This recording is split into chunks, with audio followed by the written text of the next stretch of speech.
રોમ રોમ ભાઈઓ, આપણો વિડીયો ચાલુ થઈ ગયો છે અને આપણે જો હાલી હાલીને ગયા હતા ગામમાં. તો ગામમાં આપણે મુકેશ કાકાને 350 રૂપિયાનું હાથ ગણું કરવાનું હતું, તો આપણે કરી દીધું છે અને હવે વહી આવ્યા છે ઘર બાજુ. આપણા ખિસ્સામાં હોય કે ન હોય પણ આપણે રિચાર્જ તો કરાવવું જ પડે. મોબાઈલમાં 350 નકર ભેગું ન થાય, મજા ન આવે. ખાધા વગર હાલે પણ મોબાઈલ વિનાનું રિચાર્જ વિનાનું તો ન જ હાલે. એટલે આપણે આવી ગયા છે અહીંયા સની દેવલની ગાડી લેવા. તમને પેલા સની દેવલ બતાવી દઉં. સની દેવલ હું કોને કહું છું, જો આ સની દેવલ છે, જરો આ નીચે આ સની દેવલ. કેમ કે સની દેવલ ની ઘોડે રાડું બહુ નાખે. એ 2.5 કિલો કા છે એમ, ઈ તાકાતમાં એવી છે સની દેવલ. આપણે સની દેવલ ની ગાડી લેવા આવ્યા છે. અમારે સની દેવલ ના માલિક બેસી ગયા છે. આ હે ને, તું એક કામ કરીને આપણે મુકેશ અંબાણી નો જમાઈ બની જાય ને, રિચાર્જ તો કરાવવું ન પડે. આપણે વાલે વખતે મહિને 350 નું હે રિચાર્જ કરાવવું પડે. તો તું મુકેશ અંબાણી નો જમાઈ બની જા. અને આમે તારે કઈ ધંધો તો છે નહીં, આખો દી જો આમ બેઠા રહી પગ ઉપર. આ મુકેશ અંબાણી નો જમાઈ, એને ક્યાં ઉપાધિ છે કઈ? આખો દી પબજી રેમા કરે અને રિચાર્જ તો એને કરવા પણ છે જ નહીં, કેમ કે મુકેશ અંબાણી નો જમાઈ રહ્યો એટલે એને ઈ કઈ ઉપાધિ છે નહીં.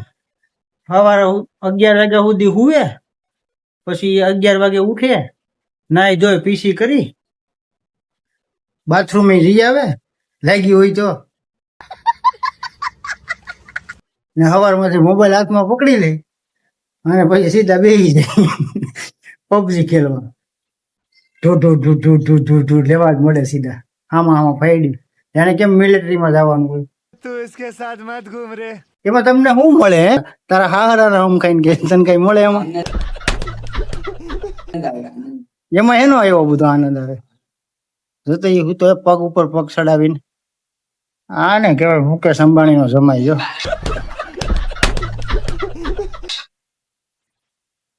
હકીકતમાં તારે મુકેશ અંબાણી ની છોકરી લગ્ન થઈ ગયા હોય તો તું તો અમને જવાબ ન દે ને.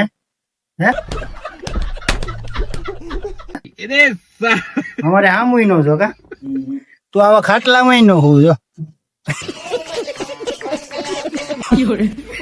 આવા ખાટલામાં થોડો તું વીઆઈપી ઓલો શું છે, ઓલો કેવો આમ પોસો સ્પ્રિંગ વાળો કા મુકેશ અંબાણી નો જમે. પછી તું નબળો મોબાઈલ થોડો વાપરે. આવો જેવો તો હે કેવો ગેલેક્સી પટાણા માવો ખાવાના છે ખિસ્સામાં. ગેલેક્સી વાળી મુકેશ અંબાણી નો જમાઈ મોટા ઉપાડે. તો અટાણે તો મુકેશ અંબાણી નો જમાઈ આમ જો ધાબા ઉપર ખુલ્લામાં હૂતો છે. એ પણ ખાટલામાં કઈ પાથરેલું નથી, એમનું મૂતો છે. મુકેશ અંબાણી નો જમાઈ. જો મુકેશ અંબાણી નો જમાઈ છે ને, જેવા તેવા કપડા ન પહેરે. જો પણ આ અટાણે વેચ નથી લાગતો એટલે ફાટલા પહેરે છે. મુકેશ અંબાણી નો જમાઈ આવું જેવું તેવું થોડું પહેરે, ન પહેરે. મુકેશ અંબાણી નો જમાઈ છે. મુકેશ અંબાણી ને જમાઈ જો ઘરેથી હેઠેથી ઉપરથી હેઠે સુધી દોયડું લાંબુ કરીને મુકેશ અંબાણી ને જમાઈ જો લાઈવ ચાર્જિંગ ચાલુ છે. આખો દી ખૂટવું જ ન જાય ધારથી. મોબાઈલ તો ઘુમેડવાનો. હજી ઘડીક ખમી જાય આગળ હજી તડકો છે ને, એટલે તડકો મોડો પડશે ને એટલે સીધો જ હાથમાં લે પબજી. ધડબડાટીને ધણા જીરું બોલાય છે. મુકેશ અંબાણી નો જમાઈ જેવો તેવો થોડો છે, આ મોટો સીટર જો છે. જો ને હાથમાં આજો કેટલીક છે તારી પાસે ગર્લફ્રેન્ડ? तेरा बाप यहाँ छोड़कर गया था कि तेरी माँ? હે અમારી પાસે તો એકેય નથી ગર્લફ્રેન્ડ. થઈ ગયા બબે હું 2 છોકરાનો બાપ બન્યો કોણ? તું. એ તો છોકરા છે ને, બાયું છે. ગર્લફ્રેન્ડ થોડી છે મારી પાસે. આ તો ગર્લફ્રેન્ડ ની વાત છે. તારી પાસે છે બાયું છે? તારી પાસે છોકરા છે? તો હું તને ગર્લફ્રેન્ડ નું કઉ છું ગુંદર. હે તો ખરા પણ તું થોડો અમને કે ગર્લફ્રેન્ડ મોટો સ્પીકર છે. હા મોટો સ્પીકર છે જો તો જો કોણા કોણા દાંત કાઢે ગુંદર શિવ લાઈવ હાલ સાવી હાલ સની દેવલ ની મારે જવું હાલ. તો ઓલરેડી અમે સની દેવલ ને લઈને રોડ ઉપર ચડી ગયા હે અને જો રોડ ઉપર ચડી ગયા છે સની દેવલ ને લઈને નીકળી ગયા છે રોડ ઉપર. અમે લગ્ન થયા તે રોડ ઉપર ચડી ગયા. આ યુકી મારી ગર્લફ્રેન્ડ ને જો બેઠી છે ખાલી નથી ખાલી આ જંગી હે. इतनी खुशी मुझे आज तक અહીંથી સીધો ઉના જાય રસ્તો. આ સીધો ઉના ઉના રોડ. જો આજનું લોકેશન કંઈક આવું છે. તડકો છે આજે વરસાદ નથી વાતાવરણ મસ્તી નું છે એટલે ધીમે ધીમે આવતા જાય છે ગાડી સીધા જાય છે ઉના. આગળ આવા જ જોયા રસ્તામાં પણ ત્યાં ઉભું રહેવાય એમ હતું નહીં કેમ કે જંગલ ખાતા વાળા હતા ભરી લે એટલે ઉભું ન રહેવાય. તો થેન્ક યુ બ્રહ્મદેવ આવી બાઈ દેવા માટે થેન્ક યુ. વાય કુળદેવી એના કેટલા દિવસ પછી મારી ભેગી આજ ઉના આવી એમાં તે પાછી અમને તો પાણીપુરી ખાધી. પાણીપુરી 2 ડીશ ઉલાડી ગઈ અને એના પૈસા મેં દીધા.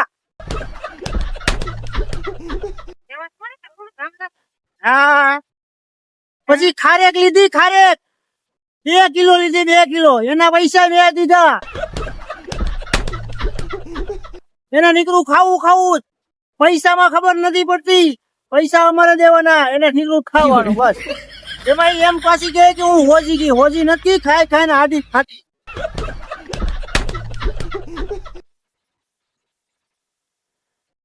આવી છે કુળદેવી. Thank you Brahmadev. મારા નજીકમાં છે. હા ઘણા ખરા વાંઢા છે. જુઓ વાંઢા જો આ વાંઢા દવા ચડતા થાય વાંઢા નથી આવીને પગ કાઢે દવા કાઢે દવા.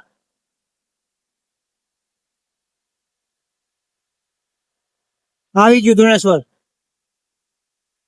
તો આપણે જો ઓલરેડી ધોણેશ્વર મહાદેવ પહોંચી ગયા છે ને આ જો મારો કાનોડો ધોણેશ્વર મહાદેવ આવી ગયો છે. કેવો લાગે? હા કુળદેવી એમ કે કેવો લાગે. કાનોડો તો ક્યુટ જ લાગે ને કેવો લાગે. અને આ ડીંગલીના જો ટાવર કેમ છે આખા રસ્તે મારા ગળામાં અહીંયા કૂદતા હતા એટલે એમ વહેલા જો હિંગડા કેમ લાગે આખા રસ્તે મને ગળામાં કૂદતા હતા. આ છે અમારા ધોણેશ્વર મહાદેવ નું મંદિર. મહાદેવ હર હર મહાદેવ. આ પાંડવો વખત નું છે એમનું એટલે અહીંયા ગુરુ દ્રોણ કહીએ ને આપણે એના નામ ઉપર આ ધોણેશ્વર નામ પડ્યું છે. તો હવે તોય તે જે કઈ હોય એનો ઇતિહાસ ની બહુ ખબર નથી તો તમારી રીતે ગૂગલ માં સર્ચ મારી લેજો. જો આ છે ધોણેશ્વર મહાદેવ આની નદી.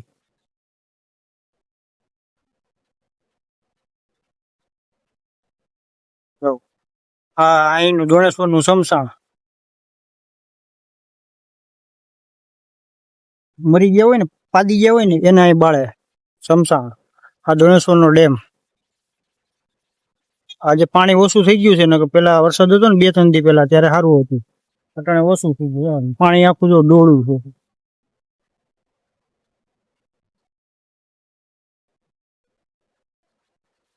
તો આવું છે કાંઈ ધોણેશ્વર મહાદેવ. જો આખો નજારો બતાવી દઉં તમને. આવું છે અને આ પુલ નવો હમણાં બન્યો છે. જ્યાં ટાઈમ નથી વરદી ઉપર જેવું સીવે છે આવું છે. અહીંયા પાંડુ આવ્યા હતા દ્રૌપદી ને લઈને અહીંયા આ જ જગ્યાએ ને હું આવ્યો છું મારી કુળદેવી લઈને.